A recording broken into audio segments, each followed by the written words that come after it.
ఈరోజు మనం the psychology of money పుస్తకంలోని కొన్ని చాలా ముఖ్యమైన విషయాలు తెలుసుకోబోతున్నాం.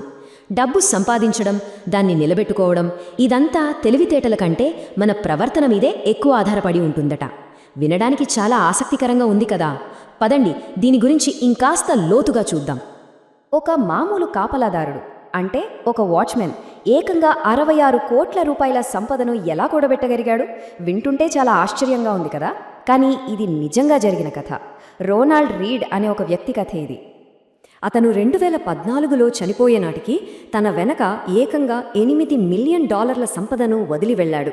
మరి అంత డబ్బు ఎలా వచ్చిందబ్బా అనుకుంటున్నారా? అదే అసలు విషయం. ఆ డబ్బు అతనికి లాటరీలో తగల్లేదు, వారసత్వంగానూ రాలేదు. మరి ఎలా? సో ఈ రొనాల్డ్ రీడ్ కథ ఈ పుస్తకంలోని అసలు నిజాన్ని మన కళ్ళకు కట్టినట్లు చూపిస్తుందన్నమాట. అదేంటంటే, ఆర్థికంగా విజయం సాధించడం అనేది ఏదో పెద్ద సైన్స్ కాదు, అదొక సాఫ్ట్ స్కిల్. అంటే మనకెంత తెలుసు అనే దానికంటే మనం ఎలా ప్రవర్తిస్తామన్నదే ఇక్కడ చాలా ముఖ్యం. సరే, ఈ కాన్సెప్ట్ను అర్థం చేసుకోవడానికి మనం 4 ముఖ్యమైన విషయాలను చర్చిద్దాం. 1. సంపద అనేది ఒక స్కిల్.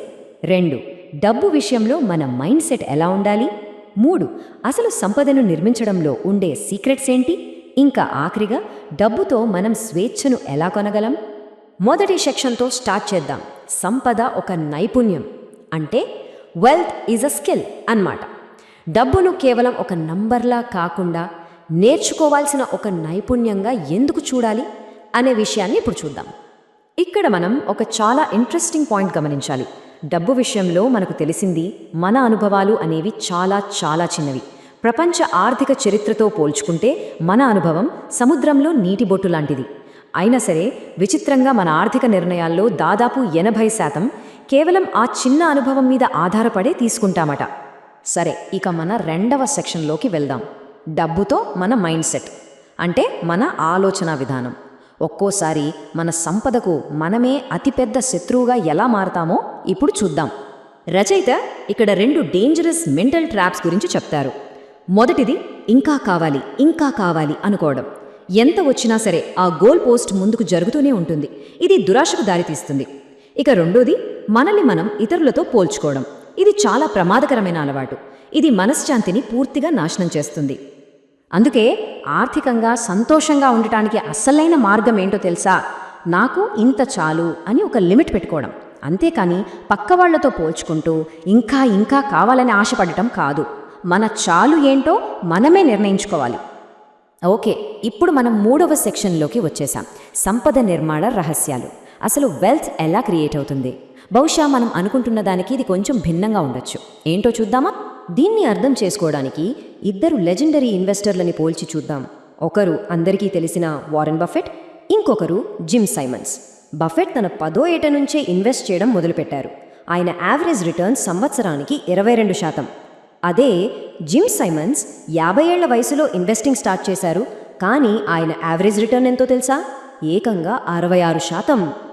ఇక్కడే ఒక ఇంట్రెస్టింగ్ ప్రశ్న వస్తుంది. రాబడి విషయంలో సైమన్స్ ఎంతో బెటర్ కదా. మరి అలాంటప్పుడు వారెన్ బఫెట్ ఆయన కంటే అంత ఎక్కువ ధనవంతుడిగా ఎలా అయ్యాడు? దానికి సమాధానం ఒక్కటే, టైం. అదే compounding power. Warren Buffett Simons కంటే ఏకంగా 40 సంవత్సరాలు ముందుగా ఇన్వెస్టింగ్ మొదలుపెట్టారు. ఆ 40 ఏళ్ల హెడ్ స్టార్ట్ వల్లే ఆయన డబ్బు అంతలా పెరిగింది. నిజానికి బఫెట్ సంపదలో 95% తన 65వ ఏట తర్వాతే వచ్చింది. దీన్ని బట్టి మనకేం అర్థమవుతుంది? ఎక్కువ రిటర్న్ కంటే ఎక్కువ కాలం మార్కెట్లో ఉండటమే పవర్ఫుల్. ఇది మనల్ని ఇంకో ముఖ్యమైన రహస్యం దగ్గరికి తీసుకొస్తుంది. మన దగ్గర ఎంత డబ్బుందో ఇతరులకు చూపించడానికి డబ్బు ఖర్చు పెట్టడమే మన దగ్గర డబ్బు లేకుండా చేసుకోవడానికి ఉన్న అత్యంత వేగవంతమైన మార్గం. అంటే నిజమైన సంపద మన కంటికి కనిపించదు. మనం చూసే ఖరీదైన కార్లు, బంగ్లాలు అవి సంపద కాదు. అది అప్పటికే ఖర్చయిపోయిన సంపద. సరే, ఇక మనం చివరి 4వ సెక్షన్కి వచ్చాం. డబ్బుతో స్వేచ్ఛను కొనడం. అసలు మనం డబ్బు ఎందుకు సంపాదించాలి? దాని అంతిమ లక్ష్యం ఏంటి? ఇది కేవలం లగ్జరీల గురించి కాదు, అంతకంటే ఎంతో విలువైన ఒక విషయం గురించి. మనం గుర్తుంచుకోవాల్సిన విషయం ఏంటంటే, ప్రతిదానికి ఒక వెల ఉంటుంది. స్టాక్ మార్కెట్లో ఇన్వెస్ట్ చేస్తే ఎక్కువ రిటర్న్స్ రావచ్చు, కానీ దాని వెల ఏంటి? రిస్క్, అనిశ్చితి.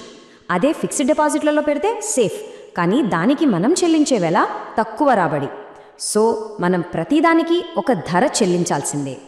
అలాంటప్పుడు డబ్బుతో మనం కొనగలిగే అత్యంత విలువైనదేంటి? అదే స్వేచ్ఛ. ప్రతి ఉదయం నిద్ర లేవగానే ఈరోజు నేను నాకు నచ్చింది చేస్తాను అని చెప్పుకోగలగటం.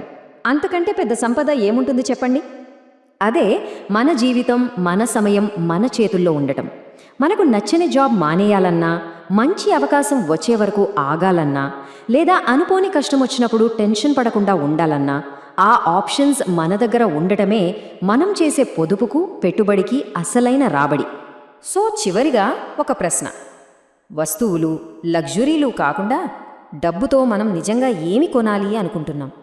మన జీవితంలో ఎలాంటి స్వేచ్ఛను, ఎలాంటి నియంత్రణను కోరుకుంటున్నాం? ఒక్కసారి ఆలోచించండి.